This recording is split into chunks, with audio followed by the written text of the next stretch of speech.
चारों चोर चोरी करते और कब्रिस्तान में जाकर सामान का बंटवारा कर देते।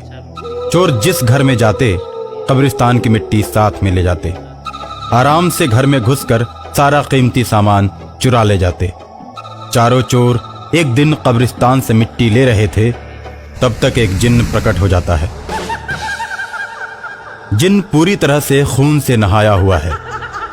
उसे देखकर चारों चोर डर की वजह से भागने लगते हैं। जिन्न चारों को पकड़ लेता है और कहता है, तुम लोग रोज मेरे कब्रिस्तान से मिट्टी चुराते हो और छिड़क कर लोगों के घरों में चोरी करते हो। मैं तुम लोगों को एक एक करके खा जाऊंगा। कि हमें माफ कर दो, अब हम ऐसी गलती नहीं करेंगे। आप जो कहोगे वही करेंगे। ठीक है, अब तुम प्रतिदिन 2 मुर्गे हमें खाने के लिए लाओगे। हम तुम्हें माफ कर देंगे, लेकिन याद रहे, जिस दिन मुर्गे नहीं लाओगे उस दिन मैं तुम लोगों को मार कर खा जाऊंगा। ठीक है। अब रात के 12 बजे चोर पोल्ट्री फार्म में जाकर जिन्न के लिए मुर्गे चुराते हैं और कब्रिस्तान में लाकर जिन्न को दे देते हैं। पोल्ट्री फार्म का मालिक जब सुबह मुर्गों की गिनती करता है तो 2 मुर्गे गिनती में कम हो जाते हैं। ये जरूर चोरों का ही काम है। अब मैं अपने फार्म की निगरानी करूंगा और चोरों को पकड़कर कानून के हवाले कर दूंगा। ऐसा सोचकर पोल्ट्री फार्म का मालिक रात में छुपकर मुर्गों की निगरानी करता है। रात के 11 बजे चोर मुर्गा चुराने के लिए आते हैं। तब तक पोल्ट्री फार्म का मालिक धीरे से दरोगा को फोन कर देता है। दरोगा पोल्ट्री फार्म हाउस पर पहुंचता है और चारों को रंगे हाथों पकड़ लेता है। चोरों को थाने ले जाकर चोरों से पूछता है, शहर में तुम लोग ही चोरियां करते हो ना?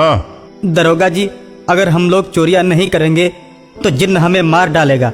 नमक हरामो, चोरियां अपने लिए करते हो और बदनाम जिन्न को करते हो। जिन्न भूत को कानून नहीं मानता, नहीं मानता। अगर हम लोग जिन्न को समय से मुर्गे नहीं पहुंचाए तो जिन्न हम लोगों को यहाँ भी आकर मार देगा। अबे तू क्या समझता है कि जिन्न के डर से मैं तुम लोगों को छोड़ दूंगा? इतना मारूंगा कि हेकड़ी गुम हो जाएगी। बता, तूने किस किस के यहाँ चोरियां की हैं? शहर में हम लोगों ने बहुत सी चोरियां की हैं, बहुत सी दुकानों को लूटा है। अरे किस किस का नाम लें?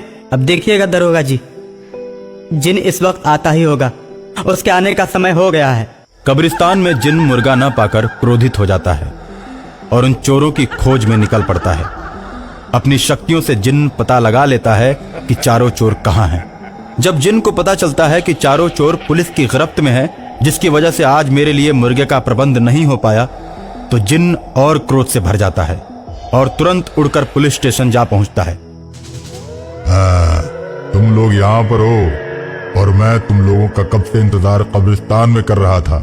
जिन्न के इतना कहने पर चारों चोर डर जाते हैं और थर थर कांपने लगते हैं। उन्हें लगता है कि जिन्न अब उन्हें मार देगा। ऐसा सोचकर वे जिन्न से बोलते हैं, अरे हमारी कोई गलती नहीं, हम तो आपके लिए मुर्गे ही चुरा रहे थे, लेकिन फार्म हाउस वाले ने दरोगा को फोन कर दिया और दरोगा ने हमें अरेस्ट कर लिया। जिन्न चारों चोरों को जेल के अंदर ही मार देता है और खून से सना हुआ चाकू दरोगा के हाथ में पकड़ा देता है। जब तक यहाँ पर एसपी नहीं आ जाता तुम इसे पकड़ कर रखो, नहीं तो मैं तुम्हें मार दूंगा। दरोगा के हाथ में खूनी चाकू पकड़ाकर शैतान एसपी को फोन करता है। कौन? मैं बदलापुर थाने से बोल रहा हूँ। जय हिंद सर। दरोगा जेल में घुसकर 4 कैदियों को चाकू से हमला करके उनको मौत के घाट उतार चुका है। आप अभी आकर उसे अरेस्ट कर लीजिए। एसपी आकर दरोगा को रंगे हाथों पकड़ लेता है। चारों के खून का केस अब तुम्हारे ऊपर अदालत में दर्ज होगा। तुमने जो चारों का खून किया है, अब तुम्हारी सुनवाई अदालत में होगी। अभी तुम्हें सस्पेंड कर देता हूं। हो सकता है तुम्हें सजा हो जाए। इतना कहकर एसपी दरोगा को जेल में डाल देता है और मामला अदालत में पहुंचता है।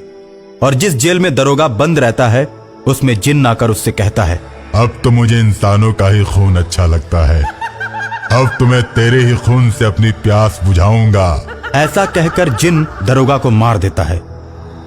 दरोगा के मरने के बाद जिन्न खूनी हो जाता है और शहर में कत्लेआम करके लोगों का खून पीने लगता है। ये बात एक मौलवी साहब को पता चल जाती है। मौलवी साहब जिन्न के पास जाते हैं और उसके ऊपर कब्रिस्तान की मिट्टी छिड़कते हैं।